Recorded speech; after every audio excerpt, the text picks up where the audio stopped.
చిక్కుకొనును.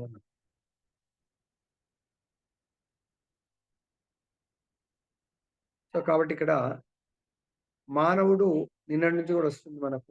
ఆ! So, how to control mind. So, మనము మనస్సుని నియంత్రించినప్పుడు మనస్సు మనకు మంచి మిత్రుడు. మనసు మనని నియంత్రిస్తే అదే మనసు మనకు శత్రువు. కాబట్టి ఇక్కడ మనసు ఎప్పుడు మనకు శత్రువు అవుతుందంటే, ఈ బహిరంగ శక్తిచే భ్రాంతి అంటే నేను భోగించడానికొచ్చాను. ఈ యొక్క భౌతిక సుఖాన్ని త్యాగం జేయడానికొచ్చినాను అనుకుంటేనేమో, భౌతిక సుఖాన్ని త్యాగిస్తే మనము మన మనస్సు మనకు బెస్ట్ ఫ్రెండ్‌గా జీవిస్తుంది. అదే భౌతిక సుఖం అనుభవించడానికి వచ్చానని భ్రాంతికి గురవుతే, అదే మనసు మనకు శత్రువు అవుతుంది. మనకు పొద్దున పూట మనకు 4 దోషాల గురించి చర్చించాం మనం. ఓకే. భాగవతంలో. 4 దోషాలతో జీవుడు ఈ భౌతిక దేహాన్ని తీసుకుంటాడు. సో, ఆ 4 దోషాలేంటి? నంబర్ 1 తప్పులు జేయటం. Making mistakes. ప్రతి ఒక్కళ్ళు తప్పులు చేస్తూనే ఉంటారు. అది ఆహ్, జీవుడి సహజ ధర్మంలాగా. అది అంటే ధర్మం అంటే ప్రతి ఒక్కళ్ళు ఈ భౌతిక దేహాన్ని తీసుకున్న వాళ్ళు చేస్తారు. ఆధ్యాత్మిక ఆచారులు, శుద్ధ భక్తులు జేయరు. భౌతిక బద్ధ జీవులు మాత్రం చేస్తారు. 4 తప్పులు. ముక్తాత్మలు జేయరు. ముక్త జీవులు జేయరు. పరమహంసలు చేయరు. సో, నంబర్ 1 తప్పులు జేయటము. నంబర్ 2 ఇతరులను మోసగించటము. నంబర్ నంబర్ 3 భ్రాంతికి గురవ్వటము. నంబర్ 4 అసంపూర్ణమైనటువంటి మన ఇంద్రియాలు సంపూర్ణమైనటువంటివి కావు. కాబట్టే మనము ఈ భౌతికమైనటువంటి ప్రకృతికి ఆ! మనము బద్ధులై జీవిస్తా ఉన్నాం. తర్వాత కనుకనే ఏదైనా ఒక యోగ పద్ధతి ద్వారా మనస్సు నియంత్రింపబడినంతనే అతడు గమ్యస్థానంలో చేరినట్టి వానిగా భావింపవచ్చు. వాస్తవమునకు ప్రతి వ్యక్తి ఉత్పన్నమైన ఉన్నతమైన ఆజ్ఞలను అనుసరింపవలసి వచ్చును. కనుక మానవుని మనస్సు ఉన్నత ప్రకృతినందు నెలకొనినప్పుడు అతడు భగవానుని ఆజ్ఞలను అనుసరించుట తప్ప అన్యమును ఎరగజాలడు. మనస్సు సదా ఉన్నత ఆజ్ఞలను గ్రహించి వానిని అనుసరింపవలసి ఉండును. కనుక మనస్సు నియంత్రింపబడినప్పుడు అప్రయత్నంగా పరమాత్మ ఆజ్ఞలను అనుసరించును.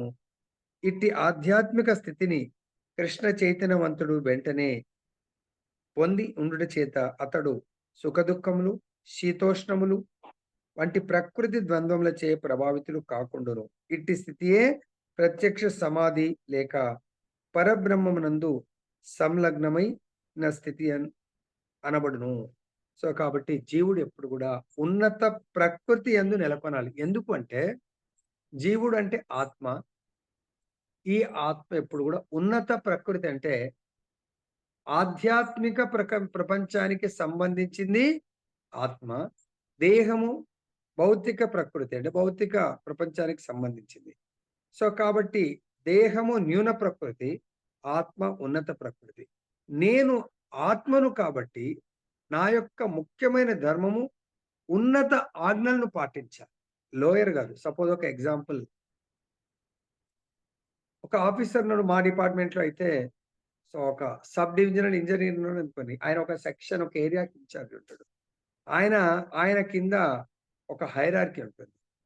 జూనియర్ టెలికామ్ ఆఫీసర్, ఆయన కింద జూనియర్ ఇంజినీర్, ఆయనతో పాటు టెలికామ్ మెకానిక్, తర్వాత రెగ్యులర్ అలా ఒక 3, 4 క్యాడర్స్ ఉంటాయి.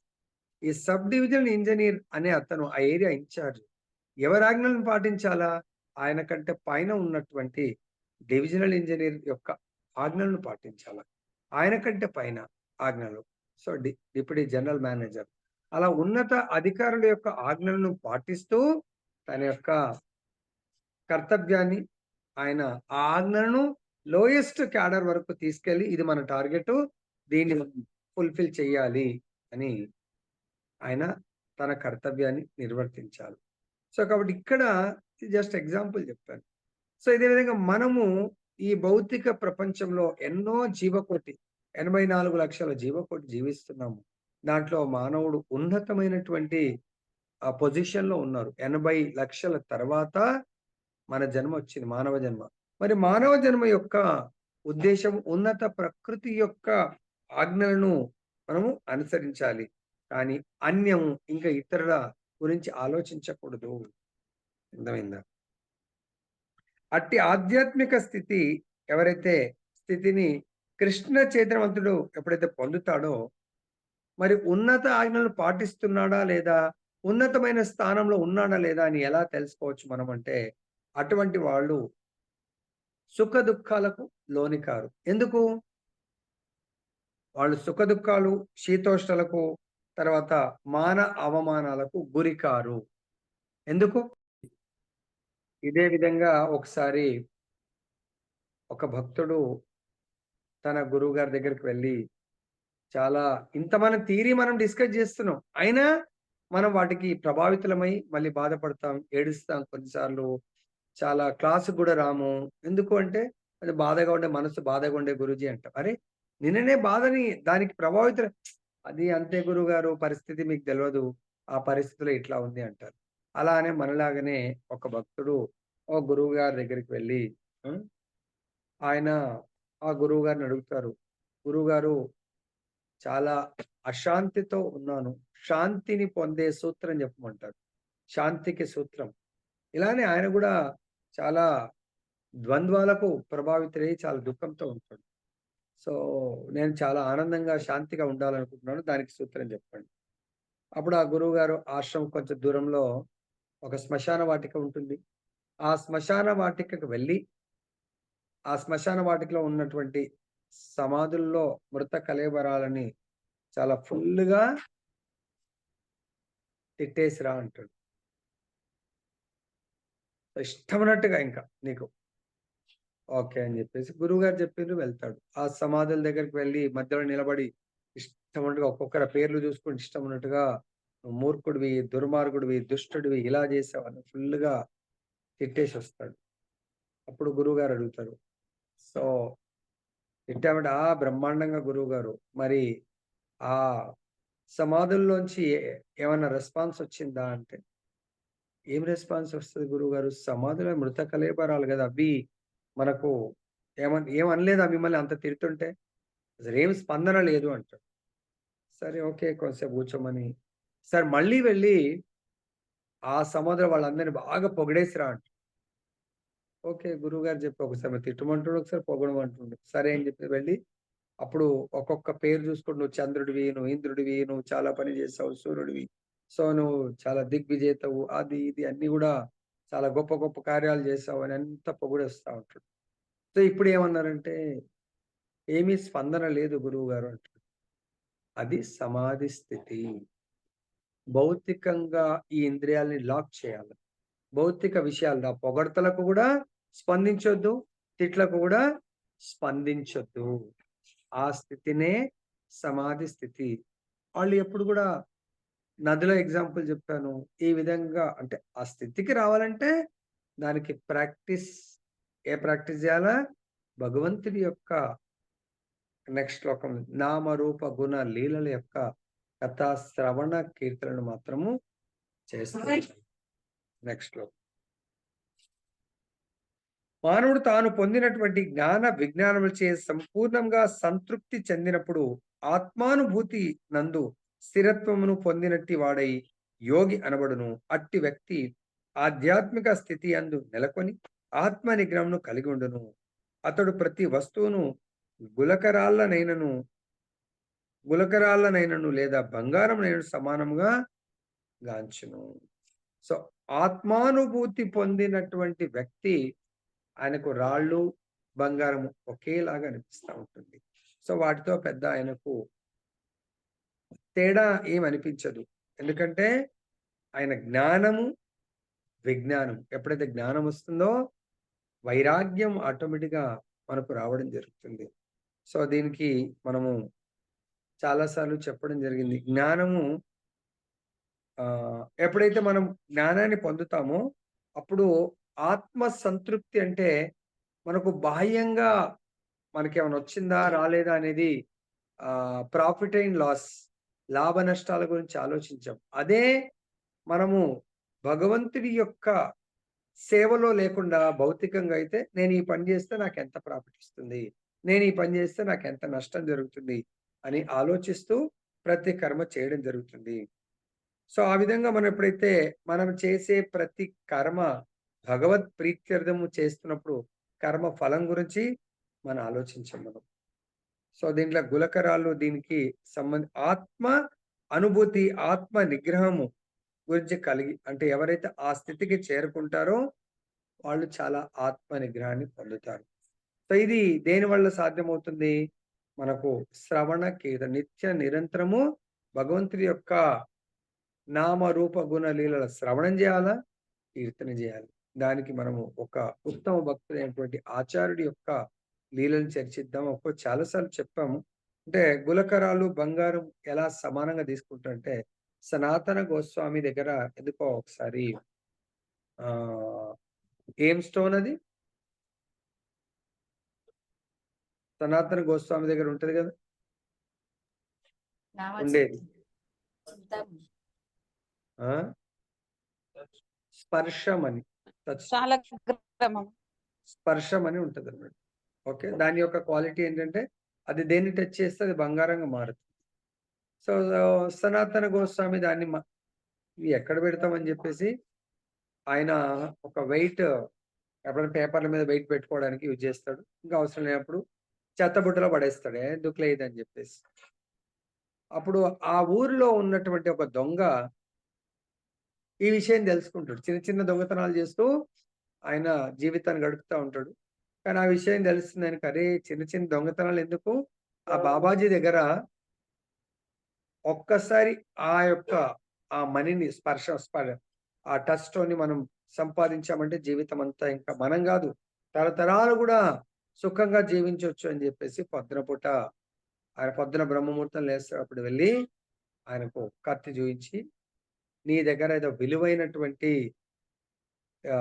స్పర్శమని ఉందంట గదా! అది నాకు ఇవ్వండి" అంటాడు.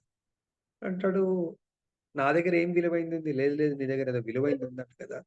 సరే ఓకే. అగో అక్కడ ఆ బుట్టలో ఉంది తీసుకో అంటాడు. అని "ఏం తమాషా చేస్తున్నావా? నాకు నిజంగా అది కావాలంటే" "చూడు దాంట్లో లేకుంటే" అంటే మొత్తం వెతికితే ఆ బుట్టలో దొరుకుతుంది. చూస్తే సరే పోనీలే బాబాజీ కొంచెం లూజ్ ఉన్నాడేమో అనుకోని ఎళ్ళిపోతా ఉంటాడాయన. ఇంత విలువైంది బుట్టలో చెత్త బుట్టలో పడేసిండాయన.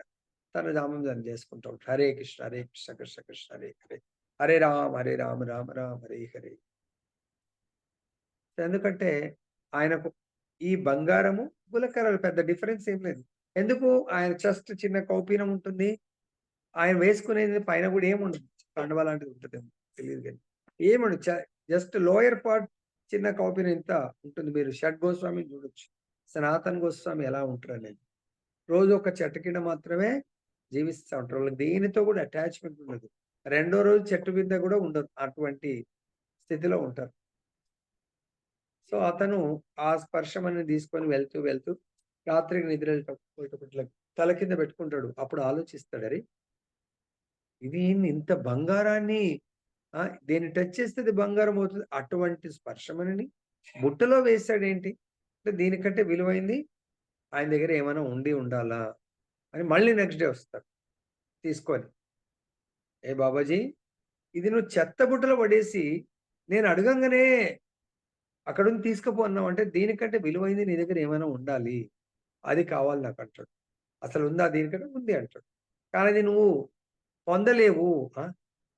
నేను పొందనటువంటిదేముంది? అది కొంచెం దీనంత ఈజీ గాదు. అది కొంచెం కష్టం ఉంటది. కొంచెంగా అది ఎంత కష్టమైనా భరించడానికి నేను రెడీగా ఉన్నాను. విలువైంది మాత్రమే నాకు కావాలా. విలువ లేనిది నాకొద్దు. సరే ఓకే. నా దగ్గర నామచింతామణి నా దగ్గరుంది. కాబట్టి ఆ నామ చింతామణిని పొందాలంటే ఈ యొక్క దీన్నేమంటారు? స్పర్శమణిని దాన్ని ఆ యమునా నదిలో పడేయండి. యమునా నదిలో పడేస్తే నామ చింతామణి నువ్వు స్వీకరించగలుగుతావు. చూడండి అంత విలువైన దాన్ని గురువుగారు చెప్పంగానే వెళ్ళిండు.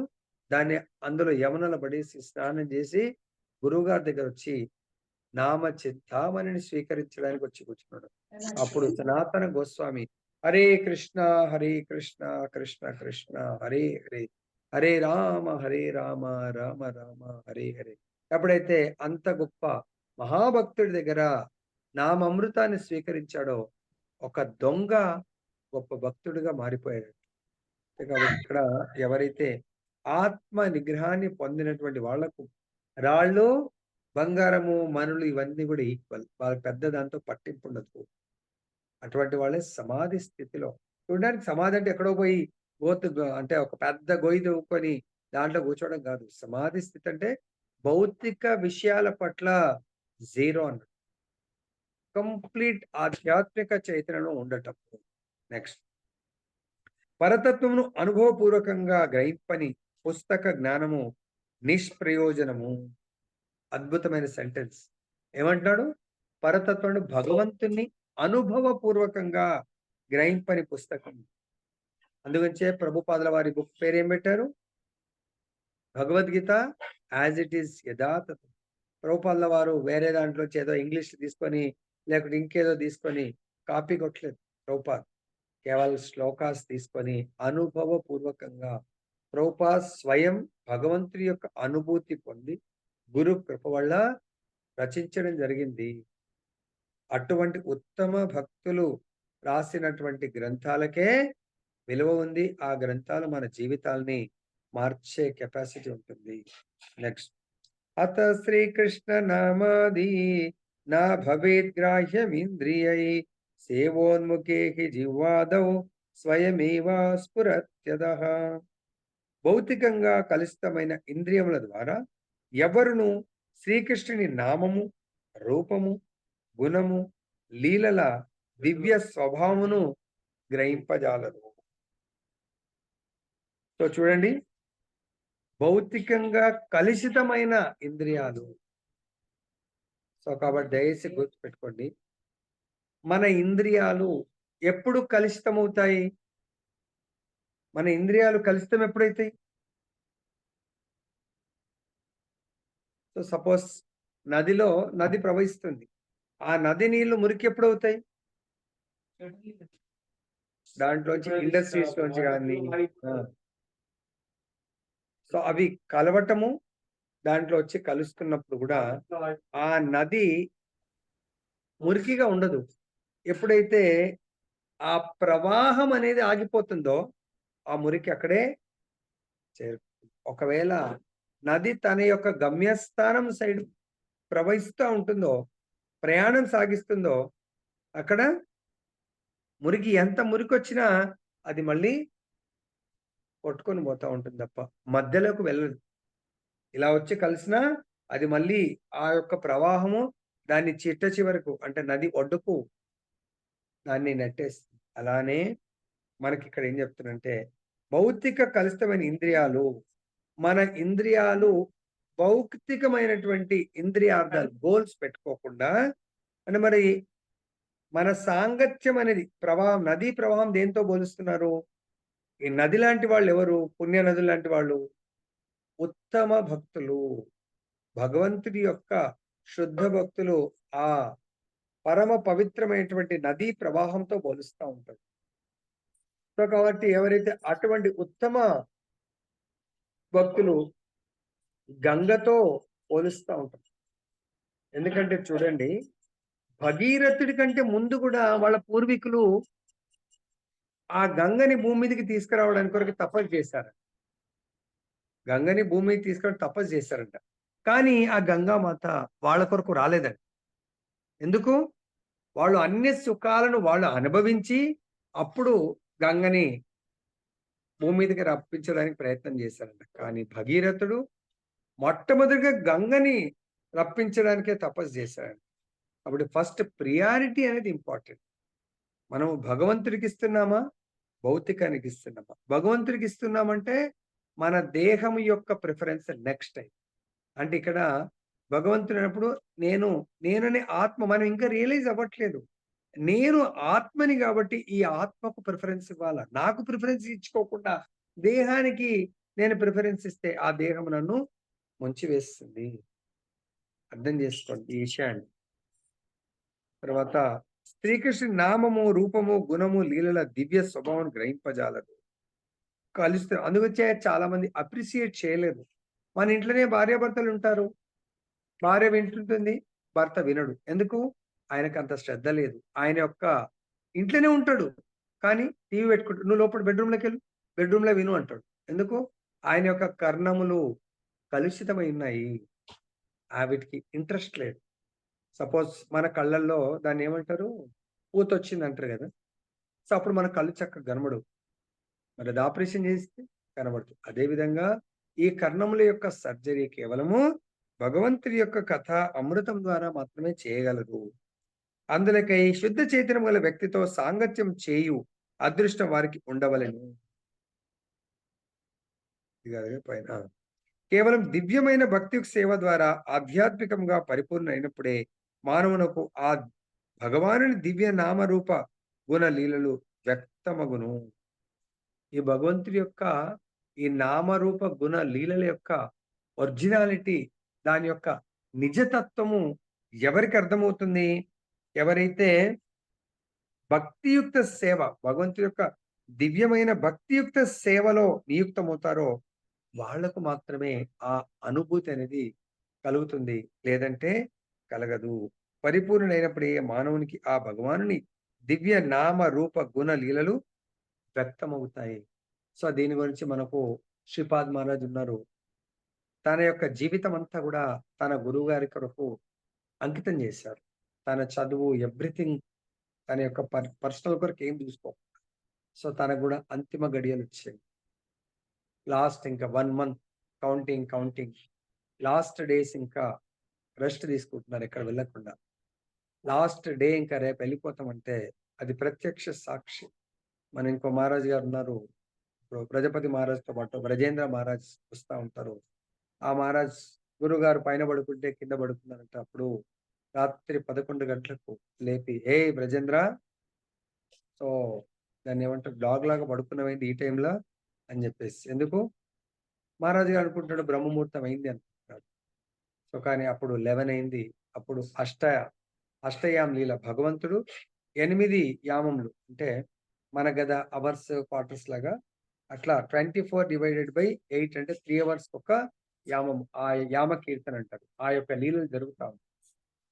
సో, 11 గంటలకు దాన్ని ఏం లీల అంటారు? ఆ! ఆ! కాదు నాన్న 11:00ది ఏదో లీల అంటారు. ఆ భగవంతుడు గోపికలతో చేసేటువంటిది. ఆ లీల చూసి సడెన్‌గా లేస్తారు.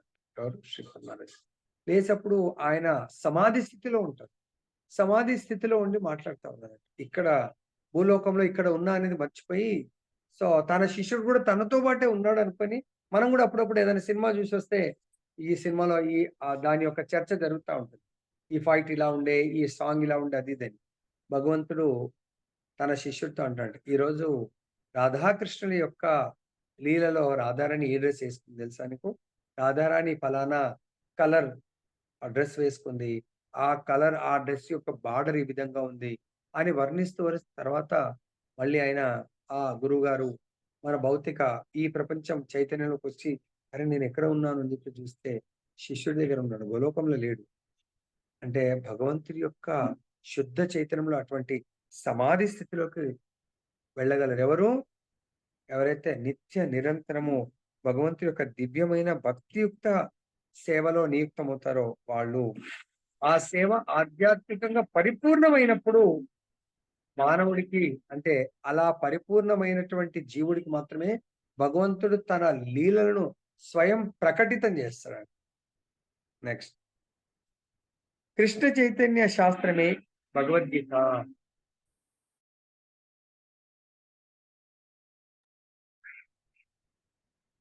సో, ఇక్కడ చూద్దాం మనము. కృష్ణ చైతన్య శాస్త్రమే ఈ భగవద్గీత.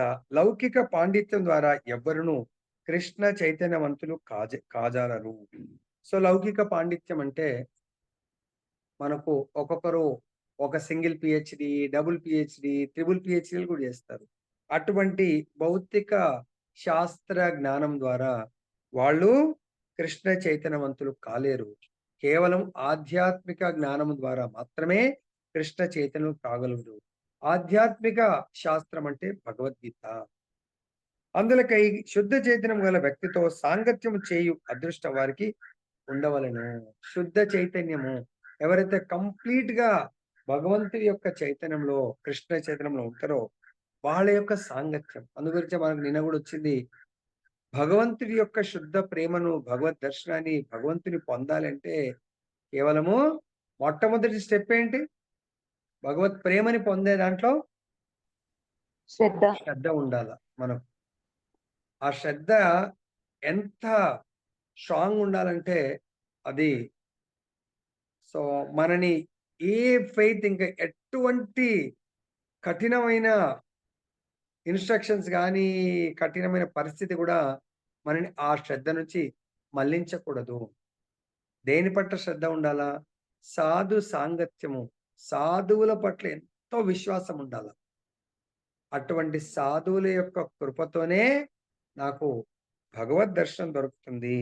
భగవత్ కృపని పొందగలను అనేది వాళ్ళకుండాలి. అందులకై శుద్ధ చైతన్యం గల వ్యక్తితో సాంగత్యం చేయు అదృష్టం వారికుండవలెను. కృష్ణ చైతన్యవంతుడు శుద్ధమైన భక్తియుక్త సేవతో సంతృప్తుడై ఉండుటచే శ్రీకృష్ణుని కృపచేత అనుభవపూర్వకమైన జ్ఞానమును గ్రహింపగలుగును. అనుభవపూర్వకమైనటువంటి జ్ఞానాన్ని ఎవరు? ఆ భగవంతుడి యొక్క కృప వల్ల. భగవత్ కృప ఎలా వస్తుంది? భగవంతుడి యొక్క శుద్ధ భక్తుడి యొక్క కృప వల్ల అది లభ్యమవుతుంది. దీనికి బృందావనంలో నిజంగా ఒక జరిగిన సంఘటన, ఒక గురువుగారిది లెక్చర్ వింటా ఉంటే, ఆయన ప్రవచనం ఇస్తా ఉంటారు. ఆ ప్రవచనంలో మనలాగానే ప్రభుత్వ ఉద్యోగి బృందావనానికి వెళ్ళిండు. అక్కడ కథామృతం విందామని చెప్పేసి వింటా ఉన్నాడు. వింటా ఉంటే ఈ యొక్క భగవంతుడి లీలల్లో తన్మయత్వంలో మునిగిపోయి సో జీవితం అంటే భౌతికం కాదు, ఆధ్యాత్మికము. భగవంతుడి యొక్క నిత్య నిరంతరం సేవ చేస్తా ఉంటే భగవత్ కృపకు పాత్రుడు ఈవెన్ భగవద్ దర్శనం చేసుకోవచ్చు అనేది వింటాడాయన. అలా ఒకసారి వినంగానే చాలా ఆయనకు ఆనందం అనిపిస్తా అరే! భగవంతుడిది ఇంత అద్భుతమైన లీలలున్నాయని జెప్పేసి ఆయన వేరే ఊర్లో ప్రభుత్వ ఉద్యోగిగా ఉంటాడు. తర్వాత మళ్ళీ వస్తాడు.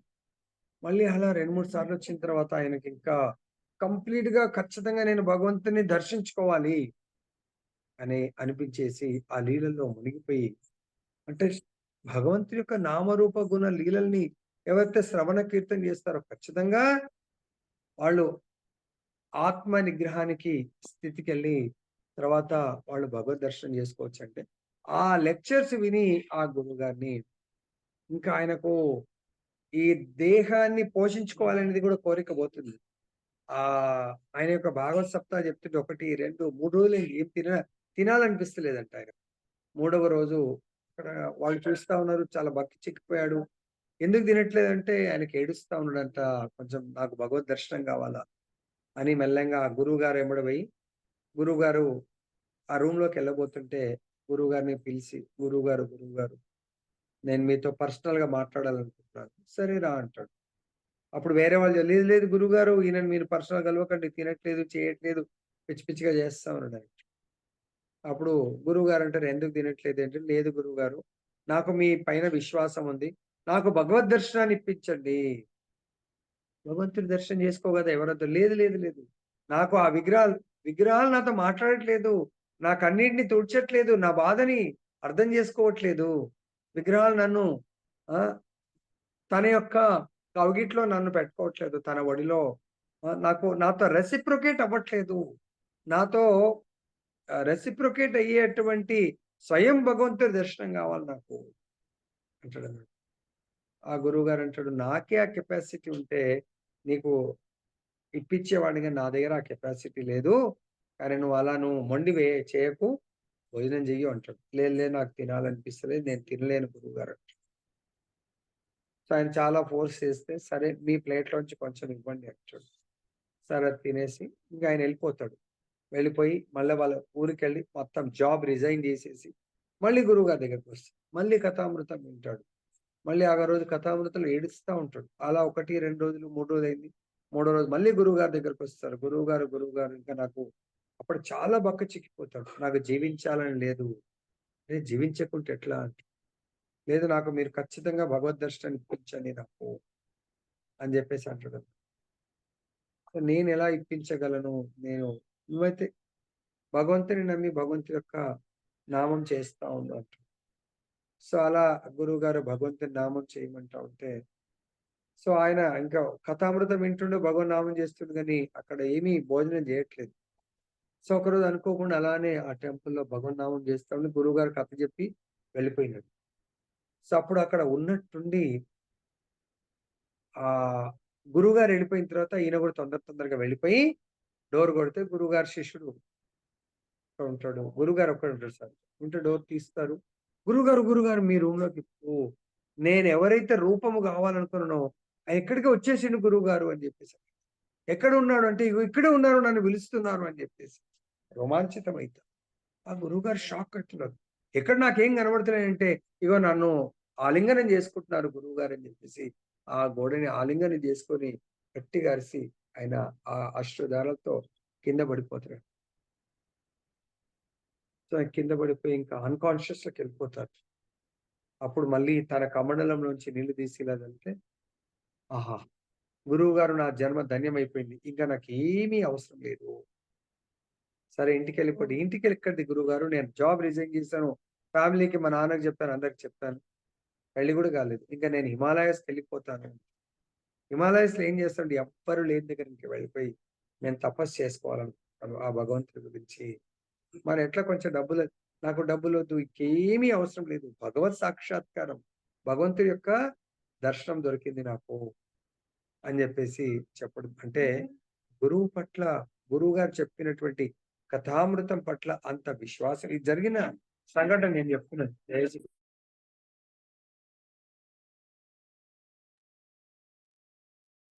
సో, కాబట్టి ఇక్కడ ఏం చెప్తున్నానింకా? హ్మ్. అనుభవపూర్వకమైన జ్ఞానము లేక కేవలం పుస్తక జ్ఞానం కలవారు బాహ్యమైన భిన్న వైరుధ్యములచే సులభముగా భ్రాంతికి మరియు కలతకు ప్రసాదం గురించి అమ్మని మాట్లాడింది.